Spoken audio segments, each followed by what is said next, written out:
दोस्तों, आजकल बैंक वाले आए दिन स्ट्राइक पर जाते हैं। लोगों को परेशानी होती है। लोग सोचते हैं ये बैंक वाले इतनी मोटी सैलरी लेते हैं, फिर भी ये लोग स्ट्राइक पर जाते हैं। चलिए ये जानने की कोशिश करते हैं ये बैंक वाले स्ट्राइक पर क्यों जाते हैं।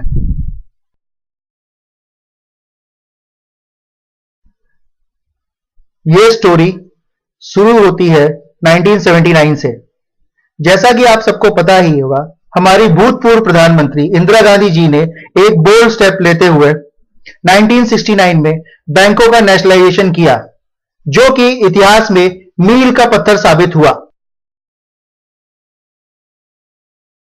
1979 तक गवर्नमेंट के कर्मचारियों की सैलरी बैंक के कर्मचारियों से कम होती थी। बैंक की जॉब की डिमांड सबसे ज्यादा होती थी। लोग अपनी गवर्नमेंट की नौकरियां छोड़ के बैंक में भर्ती होने आते थे। बैंक वालों का वो एक सुनहरा दौर था। 1979 में सरकार ने पिल्लई कमेटी का गठन कराया। कमेटी के रिकमेंडेशन से सरकारी कर्मचारी और बैंक कर्मचारियों की सैलरी बराबर हो गई और यही से एक और दौर शुरू हुआ और इस दौर में बेचारे बैंक वाले पिछड़ते ही गए। अगर हम कंपेयर करें सैलरियों को तो 1979 से पहले एक आम बैंकर की बेसिक सैलरी होती थी 500 रुपीस और वहीं पे सरकारी कर्मचारी की बेसिक सैलरी होती थी 450 रुपए। जाहिर सी बात है बैंक वाले ज्यादा कमाते थे सरकारी लोगों से।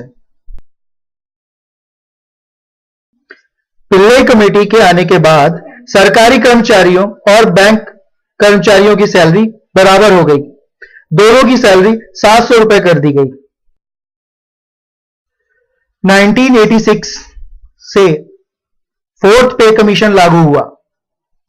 फोर्थ पे कमीशन लागू करने के बाद बैंक कर्मचारियों की सैलरी गवर्नमेंट कर्मचारियों की सैलरी से कम कर दी गई। उस समय सरकारी कर्मचारी की बेसिक सैलरी 8000 थी और बैंक वालों की सिर्फ 7100 और फिर यहीं से सिलसिला शुरू हुआ। पांचवें वेतनमान में गैप और भी बढ़ गया। दोनों की सैलरियों का डिफरेंस 2100 रुपए हो गया। बेचारा बैंक कर्मचारी 2100 रुपए से और पिछड़ गया। अदर अलायंस भी गवर्नमेंट की जॉब में ज्यादा होते हैं। अभी बैंक वाले परेशान हो ना हो तो क्या करें। और दोस्तों, छठे वेतन आयोग ने तो हद ही कर दी। दोनों की सैलरियों में 6500 का डिफरेंस आ गया। दूसरी ओर बैंकों में काम बढ़ता ही जा रहा था। प्राइवेट बैंकों के आने से कंपटीशन और बढ़ गया था। बैंक वालों को देर शाम तक काम करना पड़ रहा है। और ये भी देखिए, बेसिक सैलरी बैंक वालों की कम तो है ही है, साथ ही हाउस रेंट अलाउंस भी सरकारी कर्मचारियों का जो 30% है वही बैंक वालों को 7 से 10% ही मिलता है। हाल ही में लोकसभा चुनाव को देखते हुए सरकार ने 7वें वेतन आयोग का गठन कर दिया है और जो रिपोर्टें आ रही हैं उनसे यह पता लग रहा है कि एक सरकारी चपरासी की तनख्वाह भी बैंक अफसर से ज्यादा होगी। क्या फायदा दोस्तों, लाखों लोगों से कंपटीशन करके कड़ी मेहनत से बैंक में नौकरी पाओ और सैलरी सरकारी चपरासी से भी कम पाओ। ये हमारे देश का दुर्भाग्य नहीं तो और क्या है। हमारे फाइनेंस मिनिस्टर साहब ये कहते हैं कि बैंकों का प्रॉफिट हाई वेज डिवीजन में नहीं दे सकते। अब इनसे कोई ये पूछे कि इनकी सरकार जो कि टोटल फिस्कल डेफिसिट या कह लो पूरे लॉस में है, कहां से अपने कर्मचारियों को 7वें पे कमीशन में इतनी हाइक दे रहे हैं। ये तो फाइनेंस के आदमी हैं, इनको तो ये मालूम ही होगा कि सरकारी बैंक्स हर साल हजारों करोड़ रुपए गवर्नमेंट को डिविडेंड के रूप में देते हैं। ये सब इलेक्शन की वजह से ही है। इनको लगता है 80 लाख सेंट्रल गवर्नमेंट एम्प्लॉइज को अच्छा हाइक देके वोट बैंक लेने में आसानी होगी। इस बढ़ती हुई महंगाई में एक आम बैंकर से आप लोग जाके पूछें, भाई क्या हाल है, वो आपको बताएगा कैसे वो हर रोज काम खत्म करने के लिए 7, 8 या कह लो 9 बजे, कभी कभी 9 बजे तक ब्रांच में बैठा रहता है। हर 3-4 साल में बोरिया बिस्तर बांधकर दूसरे शहर में अपना बसेरा ढूंढने की कोशिश करता है।